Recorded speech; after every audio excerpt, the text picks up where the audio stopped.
반갑습니다.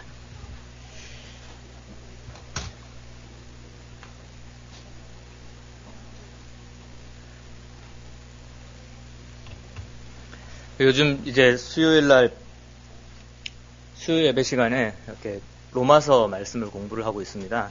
그래서 로마서를 읽다 보면 여러 가지 이제 의문들이 생기게 되죠.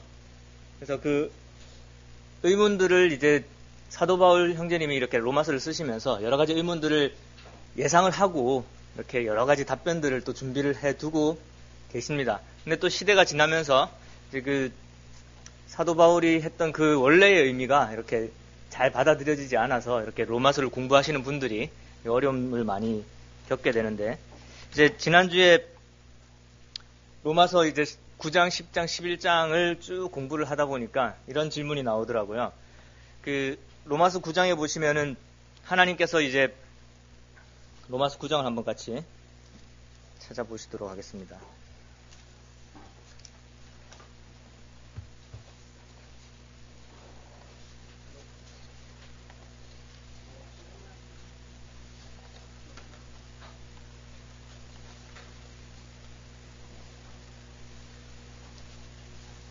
로마서 9장 13절에 보시면은 하나님께서 야곱은 사랑하고 에서는 미워하였다, 이런 말씀이 나오고요.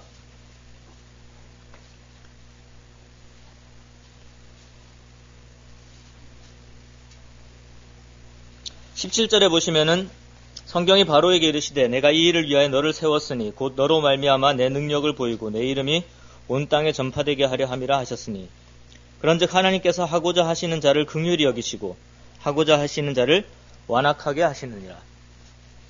바로의 입장에서 우리가 한번 생각을 해보면은, 바로가 이제 아주 그 이집트의 위대한 왕이 되었습니다. 그런데 이제 이스라엘 백성들이 저희들이 이제 하나님께 제사를 드리기 위해서 이제 떠나겠습니다라고 했을 때 바로가 완강하게 거부를 합니다. 한 몇 번 정도 거부를 하죠? 한 10번 정도 거부를 합니다. 근데 이 거부하는 데 있어서 바로의 마음을 강팍하게 하셨다라는 표현이 나오고요. 그것을 하신 분이 하나님이십니다. 그러면 이 바로를 벌하시는 하나님이 과연 의로우신가 하는 질문을 하게 된다는 거죠. 에서를 선택하지 않으시고, 에서가 형입니다. 야곱을 선택하셨습니다. 그러면은 에서에게, 그리고 에서의 그 자손들에게 하나님께서 그 진노를 하시고 이렇게 저주를 하시는 것이, 이게 과연 하나님이 옳으신 것인가? 이런 질문들을 가지게 되죠. 그 질문들은 이제 과거의 질문이겠지만 현재에 와서 우리들에게 이런 질문들이 생깁니다.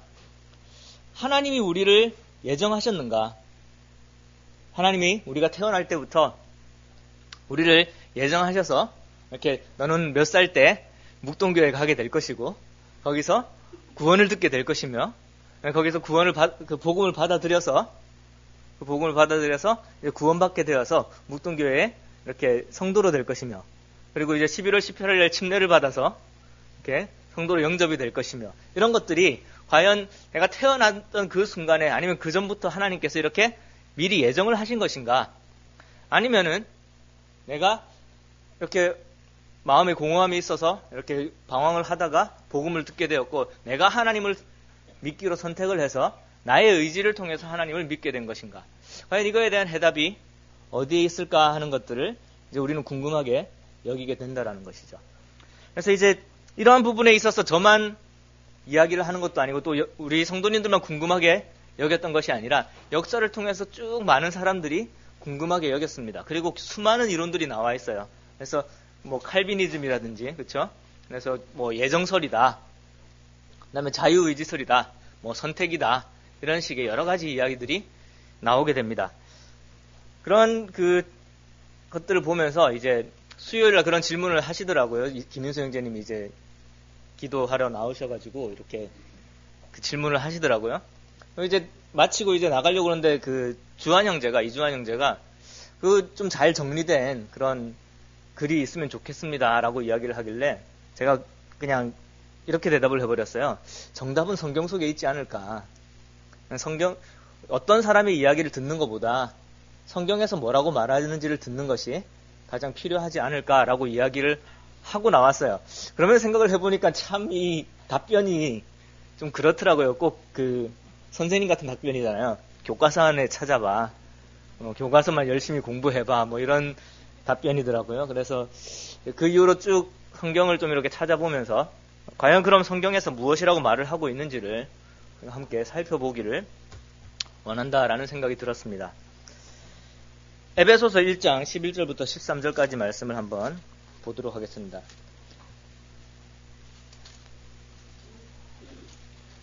뭐 굳이 안 찾으셔도 되도록 제가 앞에 이렇게 준비를 했는데 성경 말씀을 보여드리기 위해서 준비를 한 건 아니었고요. 뒤에 이제 몇 가지 슬라이드가 필요해서 준비를 했는데 기왕이면 말씀도 이렇게 볼 수 있도록 하면 좋겠다 해서 해보았습니다. 자, 여기 보시면은 분명히 이렇게 나와 있죠. 하나님께서는요, 모든 일을 다른 어떤 사람에게 의뢰한다라든지 상의를 한다라든지 그렇게 하지 않으셔요. 어떻게 하시죠? 항상 모든 일을 어떻게 하신다고요? 그의 뜻대로, 그 결정대로 일하시는 그 하나님께서 하나님 계획을 세워두셨다라는 이야기죠. 그 계획을 따라서 우리가 무엇을 입었다고요? 예정을 입어 그 안에서 기업이 되었으니 이제 하나님의 그 모든 것을 이렇게 물려받는 그런 사람이 되었다라는 이야기입니다. 이는 우리가 그리스도 안에서 전부터 바라던 그의 영광의 찬송이 되게 하려 하심이라. 그 안에서 너희도 진리의 말씀 곧 너희의 구원의 복음을 듣고 그 안에서 또한 믿어 약속의 성령으로 인치심을 받았으니. 자, 여기서 혹시 두 가지를 다 발견을 하셨는지 모르겠습니다. 분명히 하나님이 예정하셨죠. 그렇죠? 근데 우리는 뭐 하죠? 믿어야 돼요. 맞습니까? 이게 이제 다른 사람들의 말이 아니라 성경에 이렇게 분명하게 나와 있는 구절입니다. 문맥상에서요. 이게 서로 다른 데서 끼워 맞춘 게 아니라 지금 문맥상에서 이야기를 하고 계시는 거예요. 사도 바울이 지금 모순되는 두 가지 이야기를 하고 있는 겁니다. 우리가 하나님의 그 뜻대로 예정을 받았다. 그리고 그 예수님 안에서 지금 예수님 안에서 모든 것을 다 계획을 하셨거든요. 그 안에서 우리가 어떻게 되었냐면은 우리도 진리의 말씀 구원의 복음을 어떻게 하고요? 듣고 그 안에서 또한 믿었기 때문에 우리가 성령으로 인치심을 받았다라는 것입니다. 이제 로마서에서도 비슷한 표현들이 자주 등장을 하게 되는데 우리의 이 믿음에 대한 그 보증은 누가 서시는 거예요? 성령님께서 서십니다. 근데 우리가 누구 안에 믿었죠? 예수님 안에. 어떻게 믿게 되었죠? 누가 예비해 주신 방법으로? 하나님께서 예비해 주신 방법으로. 그러니까 우리의 이 믿음에 대한 보증은 하나님과 예수님과 성령님께서 확실하게 서고 계시는데 거기에서 우리가 하는 무언가가 있다라는 거죠. 그게 뭐죠? 복음을 듣고 그것을 믿는 것입니다.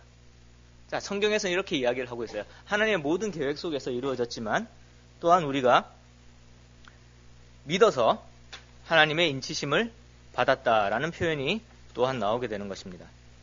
에베소서 3장으로 가셔서 한 번 더 살펴보도록 하겠습니다.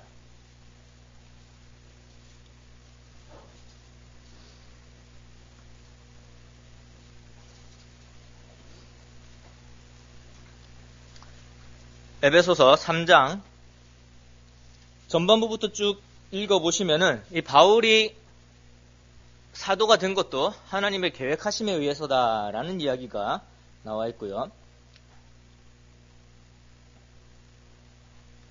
7절부터 함께 보도록 하겠습니다. 이 복음을 위하여 그의 능력이 역사하시는 대로 내게 주신 하나님의 은혜의 선물을 따라 내가 일꾼이 되었노라. 하나님의 은혜에 의해서 바울이 일꾼이 되었다라는 이야기고요. 8절부터 보시면은 모든 성도 중에 지극히 작은 자보다 더 작은 나에게 이 은혜를 주신 것은 측량할 수 없는 그리스도의 풍성함을 이방인에게 전하게 하시고 영원부터 만물을 창조하신 하나님 속에 감추어졌던 비밀의 경륜이 어떠한 것을 드러내게 하려 하심이라. 이 비밀의 경륜, 하나님께서 창세부터 가지고 있었던 비밀의 경륜은 교회와 관련된 것입니다. 이 에베소서의 전반적인 내용이 그러합니다. 그래서 이 교회를 이루게 함으로써 교회를 통해서 하나님께서 역사하시겠다. 그리고 이 세상에 무언가를 보여주시겠다 하신 그 뜻이 하나님의 경륜이 되는 것입니다. 10절입니다. 이는 이제 교회로 말미암아 하늘에 있는 통치자들과 권세들에게 하나님의 각종 지혜를 알게 하려 하심이니 곧 영원부터 우리 주 그리스도 예수 안에서 예정하신 뜻대로 하신 것이라. 12절 우리가 그 안에서 그를 믿음으로 말미암아 담대함과 확신을 가지고 하나님께 나아감을 얻느니라. 그러므로 너희에게 구하노니 너희를 위하여 나의 여러 환난에 대하여 낙심하지 말라. 이는 너희의 영광이니라. 이렇게 이제 3장에 이런 말씀들이 이어지고 있습니다. 그럼 여기서도 보시면은 같은 문맥 속에 있는 것입니다. 이 이방인들에게 복음을 전하게 되었고 또한 교회가 이제 하나님의 그 풍성하심을 이 세상에 드러내게 되었다. 그런데 이것은 이 교회를 이루게 하신 것은 무엇에 의해서 된 것이라고 말씀하시죠? 곧 영원부터 우리 주 그리스도 예수 안에서 예정하신 뜻대로 하신 것이라. 그 다음에 또 똑같은 이야기가 나옵니다. 그렇죠? 우리가 그 안에서 어떻게 함으로요? 그를 믿음으로 말미암아 담대함과 확신을 가지고 하나님께 나아감을 얻느니라. 그러니까 성경이 분명히 말하고 있는 것은 예정도 아니고 자유의지도 아니고 실은 둘 다입니다. 그렇죠? 분명히 그렇게 말씀을 하고 있습니다. 하나님께서 모든 것을 예정을 하셨고 또한 우리는 어떻게 해야 되는 거죠? 믿음으로써 거기에 반응을 해야 되는 것입니다. 이게 분명한 성경의 가르침이다. 그것을 아시면 되겠습니다. 그래서 하나님의 계획은 무엇이었습니까? 이제 창세전부터 우리를 택하셔서 그렇죠? 우리로 그 사랑 안에서 거룩하고 흠이 없게 하시고 그 기쁘신 뜻대로 그러니까 하나님의 그 기쁘신 뜻 하나님이 기뻐하시는 뜻이 무엇이었냐면은 이제 사람들로 하여금 하나님을 알게 하고 그 다음에 원래 내가 하나님에 의해서 지음받았음을 깨닫게 하고 또한 그것 이제 내 삶의 주인이 내가 아니라 하나님이십니다. 그렇게 믿고 그 믿은 사람들이 무엇을 통해서 교회를 통해서 하나님께 예배를 드리고 이 교회라는 것이 얼마나 소중한 것입니까? 우리가 교회에 대해서 잠시 한번 생각을 해보면은요. 교회는 여러 사람이 모여 있습니다. 하지만 하나가 되어 있죠. 이 사람들 사이에 그런 연합을 이야기하는 것이기도 합니다. 그 다음에 교회의 머리는 누구시죠? 예수 그리스도이십니다. 그리스도 안에서의 연합을 의미하기도 합니다. 교회는 어디에 있죠? 하늘나라에 있습니까? 이 땅에 있습니까? 이 땅에 있습니다. 땅에서 어떤 역할을 해야 되는 것이죠?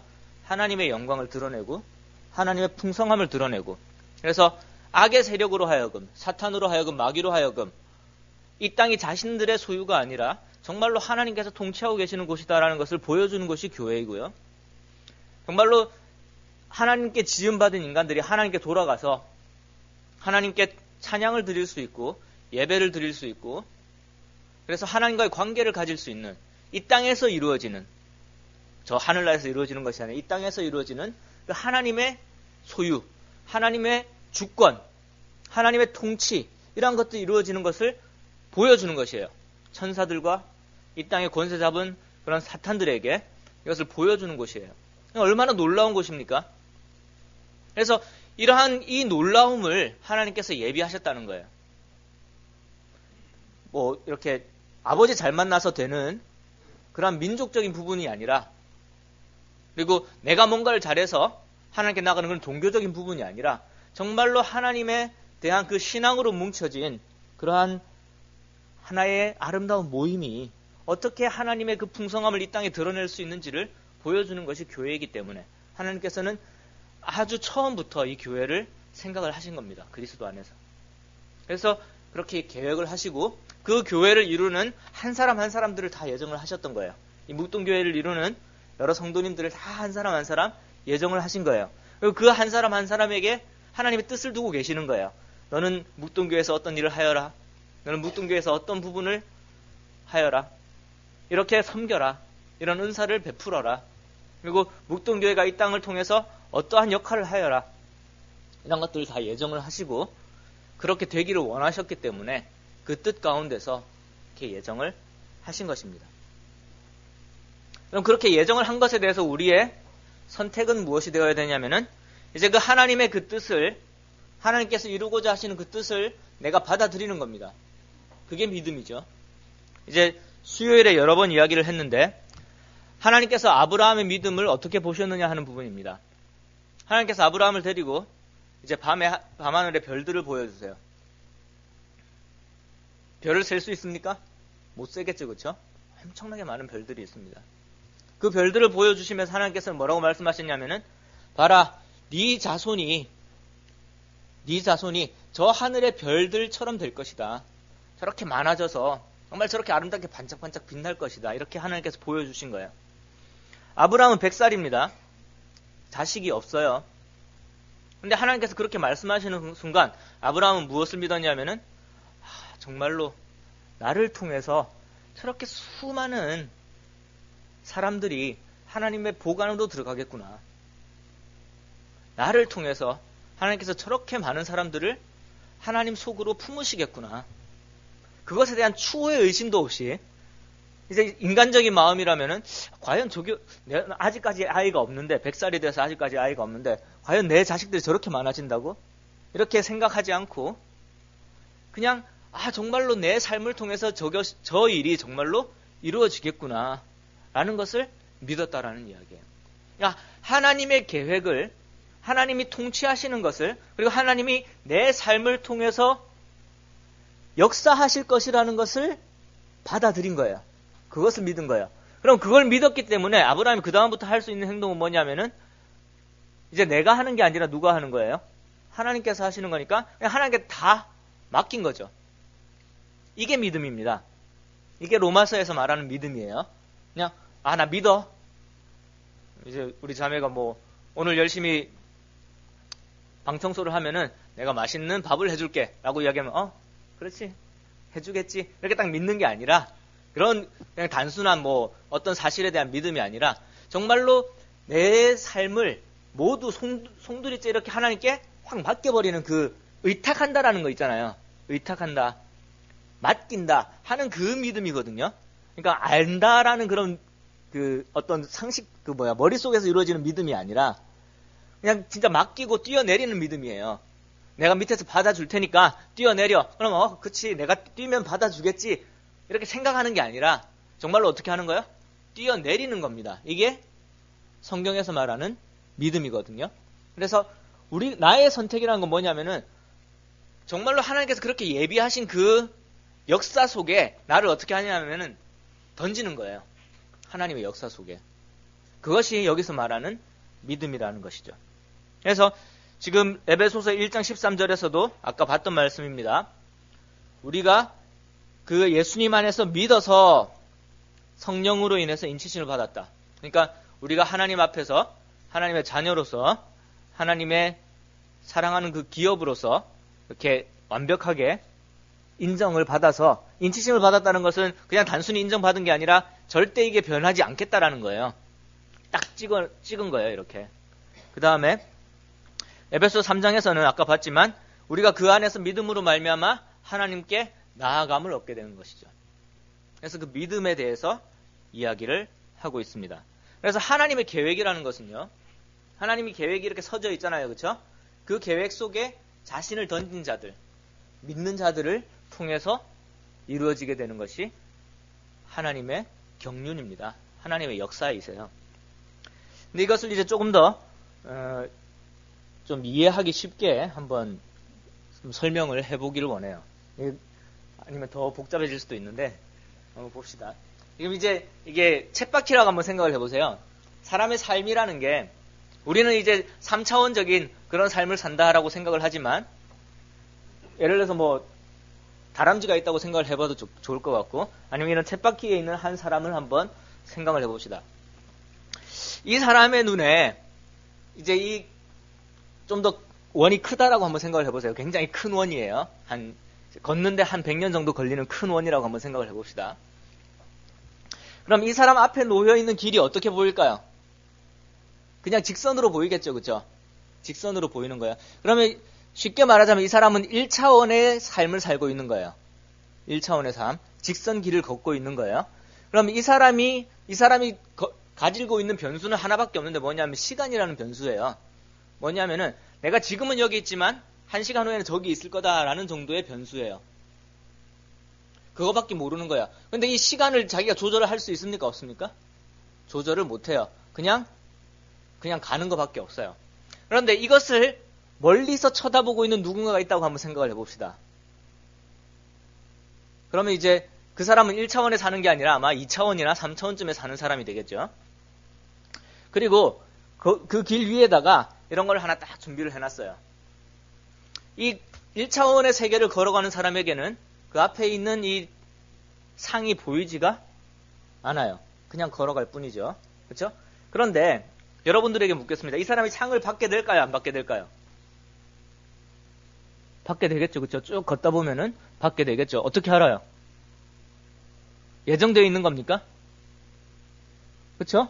예정되어 있어요. 지금 우리가 보기에는. 그럼 우리는 지금 하나의 그 축을 더 가지고 있는데 시간이라는 축을 우리가 어느 정도는 보고 있다라는 이야기입니다. 시간을 보고 있다라는 이야기예요.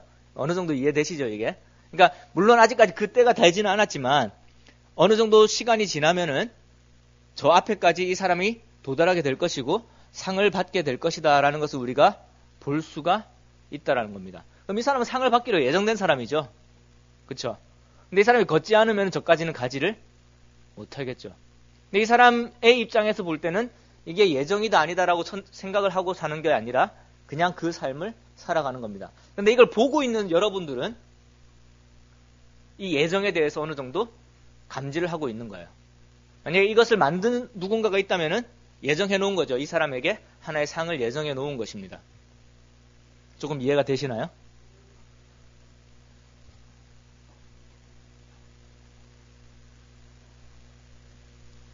제가 이제 옛날에 한번 밖에 나갔다가 개미 한 마리를 손에 올려놔봤어요.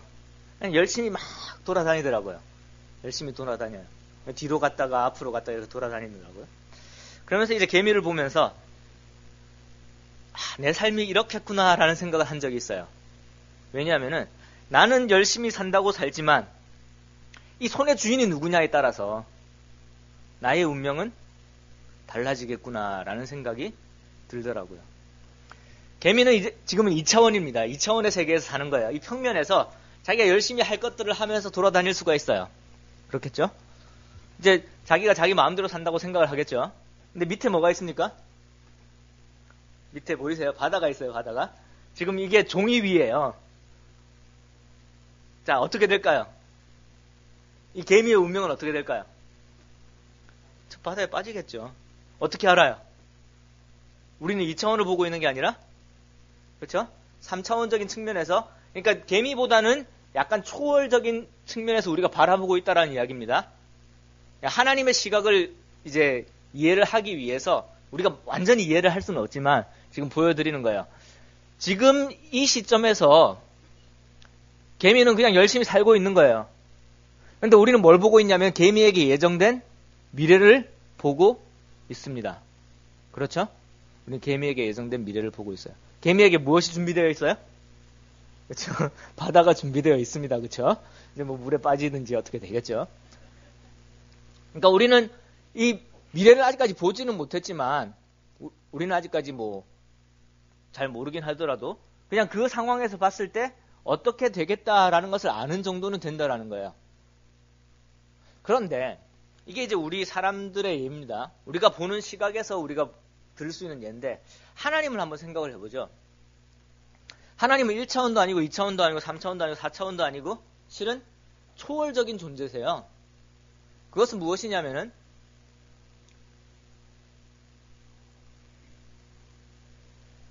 1차원을 사는 사람에게는요. 옆으로 벗어날 수 있는 방법이 없습니다. 2차원을 살고 있는 개미에게는요. 여기를 벗어날 수 있는 방법이 없어요. 그런데 여기에 시간을 조절하는 능력이 주어진다면은 이게 가능해지거든요.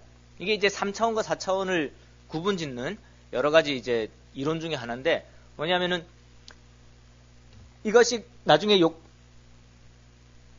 이까지 가게 되는 것. 우리가 이것을 위에 있는 이 개미는 느끼지를 못해요. 그냥 이렇게 자기는 2차원적인 세계에 살아간다라고 생각을 하고 있는 거죠. 그런데 시간이 지남에 따라서 시간의 변수가 어떻게 작용하냐면은 2차원이 아니라 3차원으로 작용을 하게 돼요. 그러니까 평면은 2차원이지만 평면이 이렇게 하나씩 점점 내려가잖아요. 그럼 이게 3차원이거든요.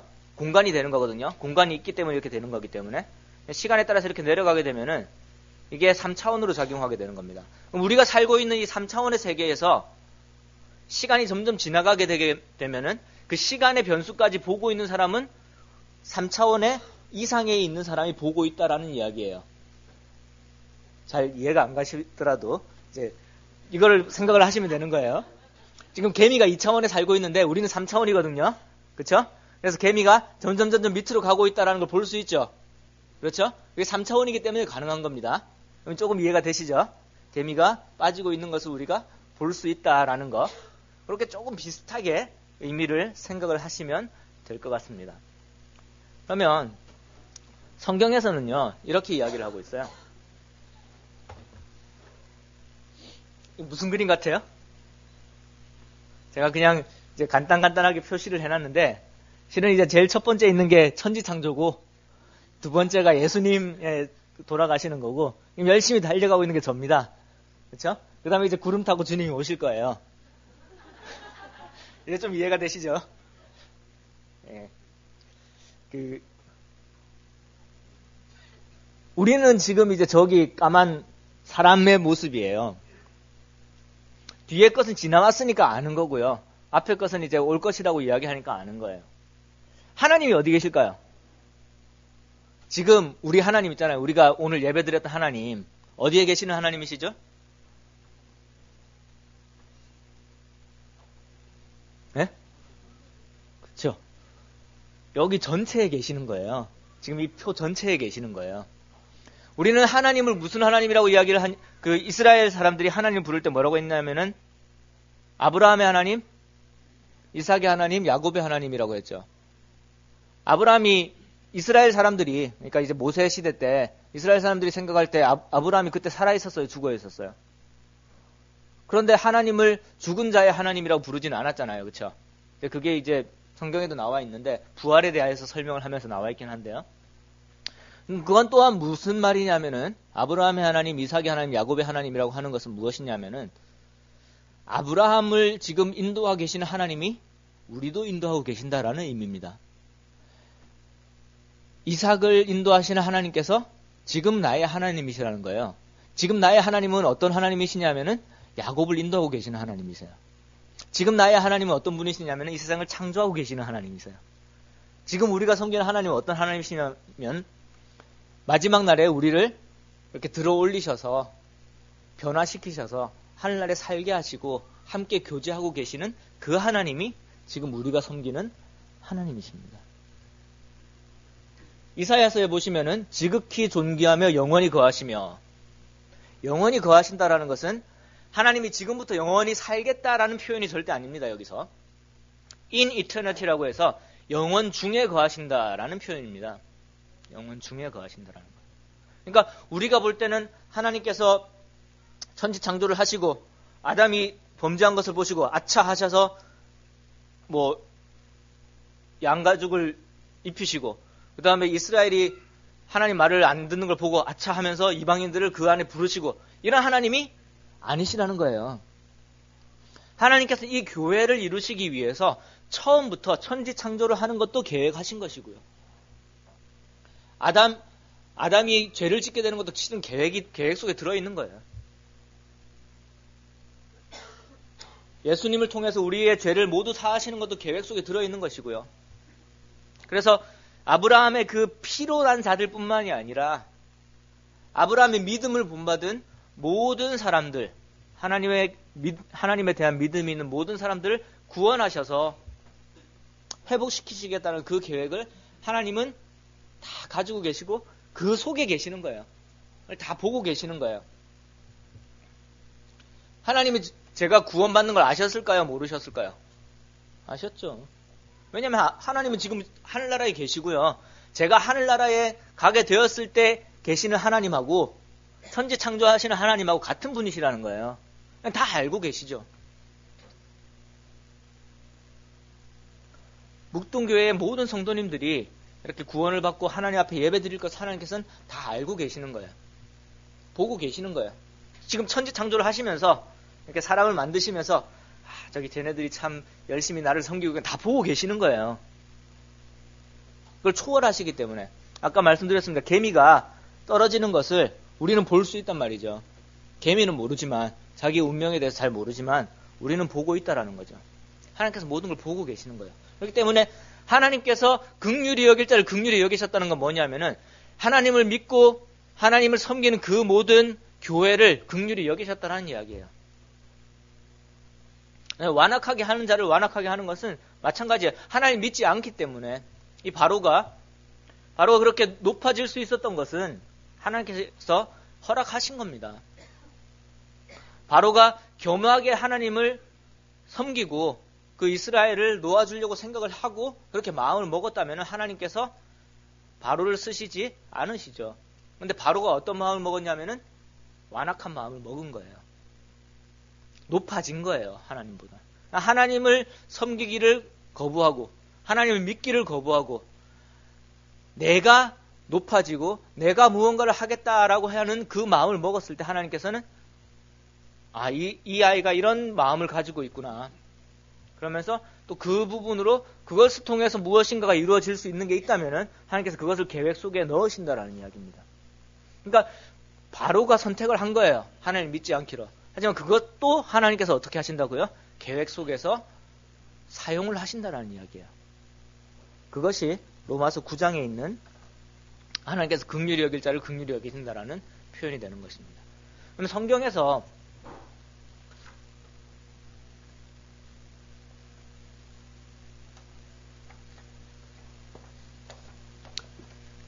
왜 이런 부분들을 우리에게 강조를 하고 있는 것일까요? 그게 더 중요한 겁니다. 우리가 이것을 하나님이 예정하신 것도 맞고 우리가 자유의지로 선택하는 것도 맞다. 이런 것을 지식적으로 또는 어떤 이렇게 아까 1차원인 2차원 이런 것들을 써가면서 이해를 할 수는 있어요. 그걸 가지고 여러 가지 이론들을 만들어낼 수는 있죠. 근데 성경에서는 그런 부분들을 자세하게 설명해 주지는 않고 있습니다. 그냥 아까 우리가 봤던 말씀처럼 그 하나의 문맥 속에서 하나님이 예정도 하셨고 우리가 믿기도 한다라는 것을 이야기를 하고 있죠. 로마서 8장 30절 31절 한번 보도록 하겠습니다. 누가 한번 읽어주시면 감사하겠습니다. 큰 소리로.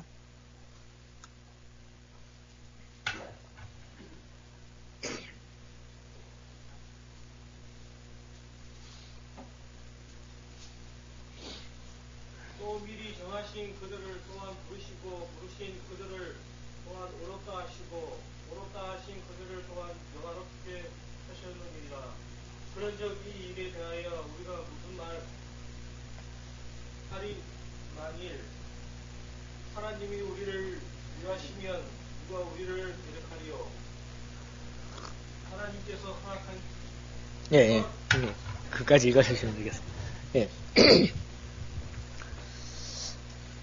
하나님께서 예정을 하셨다라는 이 말씀이 우리에게 주는 확실한 메시지는 무엇이냐면요. 우리의 어떠한 믿음도 이제 우리가 한 거라고 생각을 하게 되는 경우가 있거든요. 그랬다고 했을 때 내가 믿었으니까 하나님이 나를 인정하시는 거야 라는 생각을 할 수가 있죠. 그런데 그런 믿음의 문제는 뭐냐면은 그럼 나의 믿음이 약해졌을 때는 어떻게 되느냐는 거예요.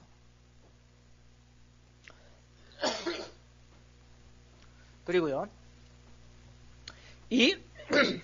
죄송합니다.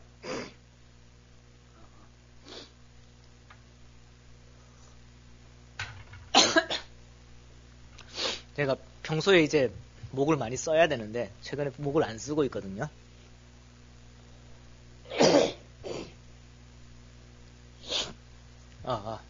예. 그래서 제 목이 제 마음대로 이렇게 제어가 안 되는 경우가 생깁니다. 그러니까 이렇게 이제 자기 자신을 제어할 수가 없잖아요. 그렇죠? 그러니까 모르는 거예요. 자기 자신을 의지하는 거는 굉장히 위험한 겁니다. 그런데 이 세상에 나만 있냐고요. 수많은 사람들도 있고 하나님과 천사도 있지만 악한 영들도 있어요. 그러면 악한 영들이 참 가만히 있어주면 좋겠는데 이렇게 영화 같은 거 보면은 막 이렇게 악한 영들이 와가지고 사람인 척해서 와가지고 막 사람들을 죽이기도 하고 그러기도 하는데, 뭐 마법사들 나오는 그런 영화 같은 거 보면은 막 무서운 구름 같은 게 와가지고 사람들 죽이고 막 그러거든요. 해리포터 이런 영화 보면은. 그러면 내가 지금 믿고 내가 하나님 안에 안전하다라고 생각하는 것이 정말 안전할까? 라는 생각을 하게 된다는 거죠. 나도 변할 수 있고 세상도 변할 수 있고 옆에 주위에 있는 사람들도 변할 수가 있는데, 내가 하나님을 믿는 게 과연 나를 정말로 나의 이 멸망으로 치달아가고 있는 이 삶에서 구원해 줄 수 있을 것인가 하는 의문이 생길 수밖에 없다라는 거예요. 그렇기 때문에 성경에서 뭐라고 말하고 있냐면은, 너희들이 이렇게 구원을 받고 하나님을 섬기게 되는 게 너의 어떠함 때문도 아니고, 어떤 천사들이 어떻게 해서 그런 것도 아니고, 악마들이 힘이 없어서 그런 것도 아니고, 무엇 때문에 너희들이 구원을 받게 됐냐면은, 하나님께서 세상을 창조하실 때 미리 그렇게 예정을 해놨다라는 거예요. 하나님의 뜻 속에 있다라는 거예요. 이 세상을 자기 뜻대로 움직이시는 하나님께서 너희를 붙들고 있다라는 이야기입니다. 이 세상을 창조하신 하나님께서, 어느 누구도 대적할 수 없는 그 하나님께서 이렇게 계획을 해 두셨다라는 거예요. 묵동교회를요. 묵동교회 여러 성도님들을요. 저를요. 그 계획 속에서 딱 그렇게 해 두신 거예요. 그 계획 속에는 뭐 들어있냐면요, 마지막 날에 우리가 하나님을 만나게 되는 것도 있고요, 영원히 하나님과 함께 그 하늘나라에서 하나님께 찬양을 드리는 것도 그 하나님의 계획 속에 들어있다라는 겁니다. 하나님의 손 안에 있다라는 거예요. 하나님의 능력 안에 있다라는 거예요. 그렇기 때문에 나와 하나님과의 관계는 어느 누구도 어떤 힘으로도 끊을 수가 없다라는 것을 분명하게 이야기하기 위해서 이 바울은 예정이라는 말을 쓰는 겁니다. 우리가 예정되었다라는 것은 하나님께서 계획하신 것이기 때문에, 하나님의 역사 속에서 이미 기록되어 있는 것이기 때문에 어느 누구도 이것을 어떻게 바꿀 수가 없다라는 이야기예요. 그러니 얼마나 안심이 되겠습니까? 이 사도 바울의 로마서 8장에 결코 정죄함이 없다, 이 말도 그 측면에서 나온 거예요. 하나님께서 이미 의롭다 하셨기 때문에 결코 정죄함이 없는 거예요. 그리고 그 후반절에 보시면은 8장 30절, 31절 보고 나서 한번 같이 찾아보도록 하겠습니다. 그 후반절을 한번 보시길 바랍니다. 하나님께서 이렇게 예정을 해 놓으셨기 때문에, 이렇게 정해 놓으셨기 때문에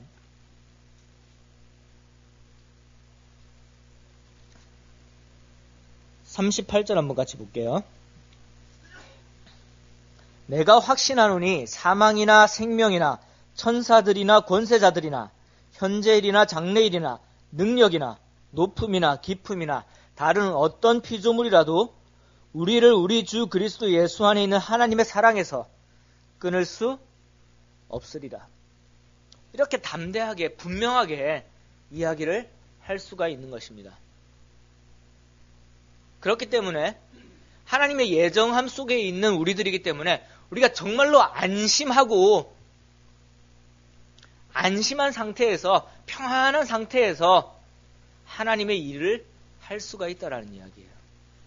우리가 하나님을 일을 열심히 하기 때문에 우리가 안전함 안에 들어가는 것이 아니라, 하나님께서 계획 속에 이미 다 그렇게 하셨기 때문에 안심하고 정말로 평안한 마음으로 주님의 일을, 하나님이 원하시는 그 뜻을 이렇게 하나씩 하나씩 해나갈 수 있다는 거예요. 그 계획 속에서. 그렇게 이미 정해져 있으니까, 우리의 끝이, 우리의 승리가 이미 하나님 속에서 계획되어 있으니까, 실은 하나님 안에서 이루어져 있기 때문에, 그렇죠? 우리의 승리가 이미 하나님 안에서 이루어져 있기 때문에 우리가 맘 놓고 할 수 있게 된다라는 것입니다.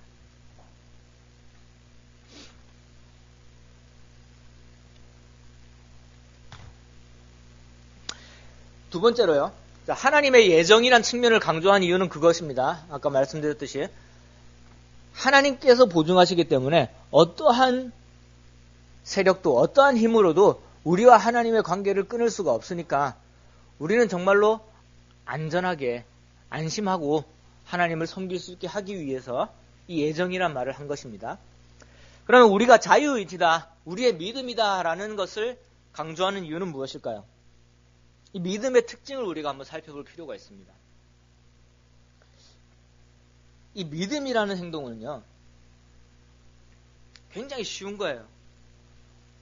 누구나 할 수 있는 거예요. 어떻죠? 아무리 약한 사람이라도 믿는 건 할 수 있죠. 아무리 어린아이라도 믿는 건 할 수 있다라는 이야기예요. 하나님이 인간에게 요구할 수 있는 가장 쉬운 게 뭐냐면은 믿음이에요. 누구나 할 수 있는 것이기 때문에. 그렇죠? 이것이 어떤 하나님께 양을 가지고 올 수 있느냐 없느냐, 양을 살 돈이 없어서 밀가루라도 하나님께 드릴 수 있느냐 없느냐, 하나님께 헌금을 할 수 있느냐 없느냐, 이러한 것을 가지고 하나님께서 인간에게 선택하게 하셨다면은 못하는 사람도 분명히 있겠죠. 근데 믿음은 어떻습니까? 믿으면 되는 거야. 모세가 광야에서 뱀을 들었을 때 이제 뱀에 물려서 죽어가고 있는 사람도 그걸 바라보기만 하면 되는 거야. 근데 그 바라보는 것도 실은 고개를 들어야 되니까 이 죽어가는 사람한테 얼마나 힘들 수도 있지 않을까요? 그렇죠? 그런데 죽어가고 있을 때 하나님이 너를 살리실 거야. 믿어. 그걸 믿습니다. 어려워요? 전혀 어렵지가 않죠. 가장 쉽게 할 수 있는 인간의 반응이기 때문에 하나님께서는 인간에게 믿음을 요구하시는 것입니다. 그 다음에 반면에 이 믿음이라는 것은 또한 가장 많은 희생을 요구하는 거예요. 믿음이라는 게요, 가장 많은 희생을 요구합니다. 자, 하나님께서 저기서 뛰어내려라고 말씀을 하세요. 어떻게 해야 되죠? 믿음은 뭐라고 그랬죠, 아까? 네, 그러시겠죠? 이게 아닙니다, 그렇죠? 어떻게 하는 거라고요? 뛰어내리는 거예요. 그럼 이 뛰어내렸을 때 우리는 뭘 포기하게 되는 거죠? 나의 모든 것을 포기하게 되는 겁니다. 나의 모든 것을요. 그러니까 이 믿음이라는 거는요, 가장 쉬운 거예요. 하나님, 제가 하나님을 믿습니다. 하나님 나를 창조하신 걸 믿고요. 하나님께서 나를 이 땅에 살게 하신 것도 믿고요. 하나님께서 나를 위해서 예수님을 통해서 내 죄를 사하신 것도 믿고요. 그 부활하신 예수님께서 나와 함께 하셔서 내가 나중에 하나님과 함께 영원히 살게 될 것도 믿습니다. 얼마나 쉬운 일입니까? 이게 쉬운데요. 그 믿음으로 인해서 우리가 하나님께 드리는 건 뭐냐면요. 뭐예요? 제 삶이에요. 제 전부예요. 그러니까 이 믿음이라는 게 얼마나 소중한 건지 모릅니다. 그러니까 하나님께서 사람에게 율법의 행위를 요구하지 않으시고, 율법을 하나하나 지키는 걸 요구하지 않으시고, 하나님에 대한 믿음을 요구하신다. 엄청난 축복이기도 하고요. 실은 반대로 보면 엄청난 부담입니다. 하나님 믿고 내 삶을 다 맡겨야 되는 거거든요. 그러니 이 놀라운 믿음을 통해서 하나님은 인간이 선택하게 하십니다. 네가 나를 믿느냐? 믿지 않느냐? 그래서 그 믿음으로 하나님을 받아들인 자들에게는 하나님의 그 계획 안에 들어와서, 하나님의 그 은혜의 계획 속에 들어와서 모든 은혜를 받는 자가 되는 것입니다. 이게 하나님의 섭리예요. 그래서 사도 바울도 마찬가지로 이렇게 우리가 믿음으로 인해서 그 하나님의 은혜에 들어감을 얻게 되고, 믿음으로 인해서 하나님 앞에 나아가게 되는 것이다. 이렇게 이야기를 하는 것입니다. 그래서 우리가 해야 되는 측면은 무엇이냐면 믿음이라는 측면인 거죠. 그 믿는 자들에게 있어서 우리가 정말로 안심할 수 있는 측면은 어느 측면입니까? 하나님께서 우리를 예정하셨다라는 것입니다. 그래서 그러한 굉장히 놀라운 그런 섭리가 경륜이 이 바울에게 깨달아졌기 때문에 이 바울은 한 구절에서 이렇게 이야기를 하는 거예요. 하나님께서 우리를 예정하셨고 우리는 믿음으로 나아간다라고 이야기를 하는 것입니다. 그래서 우리가 이 예정이냐 자유의지냐 하는 것을 이 두 가지 측면들을 다 바라봐도 결국은 우리는 뭐 할 것밖에 없냐, 감사할 것밖에 없는 거죠. 하나님께서 얼마나 사랑으로, 은혜로 우리를 붙잡아 주고 계시는지, 이것도 정말로 감사한 일이고, 우리에게 어려운 걸 요구하지 않으시고 그 하나님의 계획 속에 들어가는 데 있어서 정말 믿음만을 요구하셨다라는 것, 굉장히 감사할 부분이죠. 처음에 이제 로마서 9장을 우리가 봤었는데요.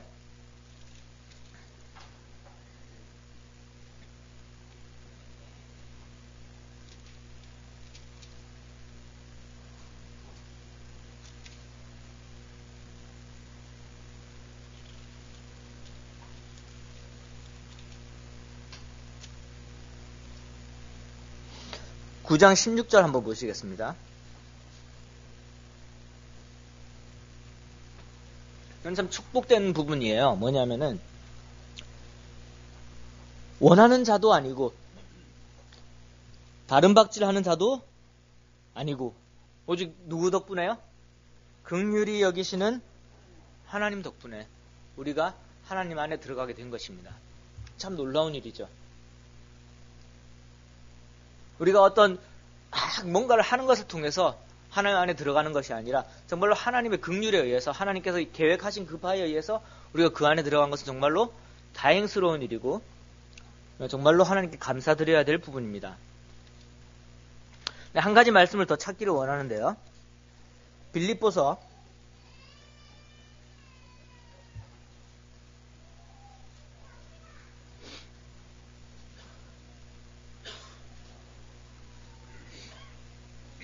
3장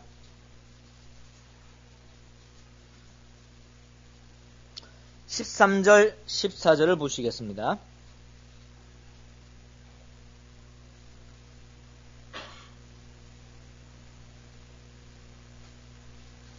(12절부터) 보겠습니다. 12절부터. 내가 이미 얻었다 함도 아니요 온전히 이루었다 함도 아니라 오직 내가 그리스도 예수께 잡힌 바 된 그것을 잡으려고 달려가노라.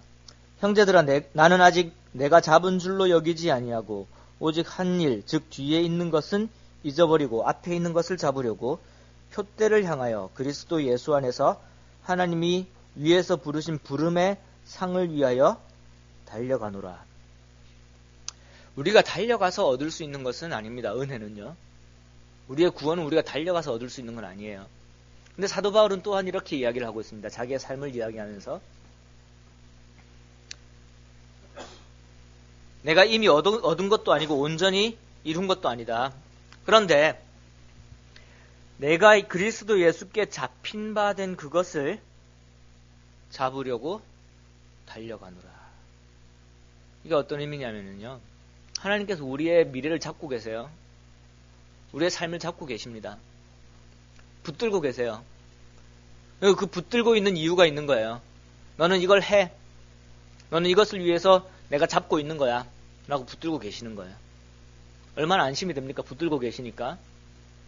근데 내가 잡은 건 아니죠. 그쵸? 내가 아직까지 완전히 이룬 것도 아니에요. 그 부분을. 그럼 내가 해야 될 부분은 뭐라는 이야기죠? 달려나가야 되는 거죠. 그것을 잡기 위해서. 사도 바울은 그 하나님의 은혜를 이야기를 하면서도 항상 자신의 삶에 대해서 이야기를 할 때는, 구체적인 삶에 대해서 이야기를 할 때는 내가 하나님을 향해서 달려가노라. 뭘 하기 위해서? 하나님께서 잡고 계시는데, 예수님께서 나를 잡고 계시는데 그 잡힌 바 하나님께서 원하시는 것을 나도 거기에 반응하기 위해서 이렇게 달려가노라 라고 이야기를 하고 계시는 겁니다. 하나님께서 우리에게, 하나님이 우리의 미래를 완전히 붙들고 있다라고 이야기를 해주시는 이유도 이것입니다. 우리가 하나님께 붙들려 있으니까, 하나님께서 우리를 붙잡고 계시니까, 모든 것을 이루시는 하나님께서 나를 단단히 붙들고 계시니까 우리는 안심하고, 내가 잠시 흔들릴지라도 그것이 나와 하나님의 관계를 어떻게 하지 못하니까 안심하고 달려가는 거죠. 우리는 하나님처럼 살고 있는 게 아니거든요. 모든 걸 초월해 살고 있는 게 아니라 이 땅에서 시간을 제어할 수 없는 그 시간의 변수 속에서 우리가 그냥 쭉 흘러가야 되는 그런 사람으로 지음받았습니다. 그 이유는 그 나에게 닥쳐지는 한 시간 한 시간을 하나님을 생각하면서 소중하게 보내게 하기 위해서예요. 언젠가 우리가 영원한 세계에 들어가게 되면은 그 시간이란 것은 별로 의미가 없어지게 될 것입니다. 하나님과 같이 영원한 시간 속에 살게 됐을 때 그때의 시간은 의미가 없을 거예요. 근데 지금 우리가 살고 있는 이 땅에서 우리에게 주어진 시간이라는 것은 그냥 보내서는 안 되는 것입니다. 그래서 사도 바울은 달려간다라는 표현을 사용을 한 거예요. 하나님께서 우리 앞에 이렇게 트로피를 두고 계시거든요. 상을 두고 계시거든요. 그걸 우리가 받으려면은요, 우리는 그것을 향해서 달려가야 돼요. 개미도 마찬가지입니다. 참 불쌍할 수도 있죠. 그런데 만약에 그 개미를 붙들어주는 손이 누구의 손인지를 알고 있다면은 개미는 그 안에서 아주 평안하게 자기가 해야 될 일들을 할 수 있을 것입니다. 우리의 삶이 누구의 손에 붙들려 있는지. 그래서 너희를 내가 내 손에 붙들고 있다. 이게 예정입니다. 그 안에서 내가 하나님의 손에 붙들려 있으면 그것을 인정을 하고 그 안에서 살아가는 것이 우리의 선택이라는 것이죠. 사도 바울은 어떤 선택을 했냐면은 열심히 내가 달려가겠다. 그런 선택을 하였습니다. 사도 바울은 디모데후서 4장에서 나는 선한 싸움을 싸우고 나의 달려갈 길을 마치고 믿음을 지켰으니 라고 간증을 하고 있습니다. 빌립보서를 쓸 때보다 훨씬 더 지나서 쓴 글입니다. 디모데후서는. 그러면서 디모데후서 4장 7절 8절에 그런 내용이 있습니다. 나는 선한 싸움을 싸우고 나의 달려갈 길을 마치고 믿음을 지켰으니 이제 후로는 나를 위하여 의의 면류관이 어떻게 되어 있다고요? 예비되었으므로. 그게 이 사도 바울에게 뿐만이 아니라 그 주의 나타나심을 사모하는 모든 자에게도 그 면류관이 예비되어 있다라고 말씀하시고 계십니다. 그것에 대한 우리의 반응은 무엇이어야 되냐면은 이 사도 바울처럼 달려가는 것입니다. 하나님께 주신 이 시간 속에서 하나님을 향해서 달려가는 겁니다. 그럼 하나님께서는 하나님의 계획 속에서 우리를 지키시고 그 예정된 바대로 우리를 구원하실 것이며, 그래서 저 하늘나라에서 영원히 함께 교제하게 되는 그러한 축복된 존재로서 우리 성도들을 맞이하게 되실 것입니다. 기도하겠습니다.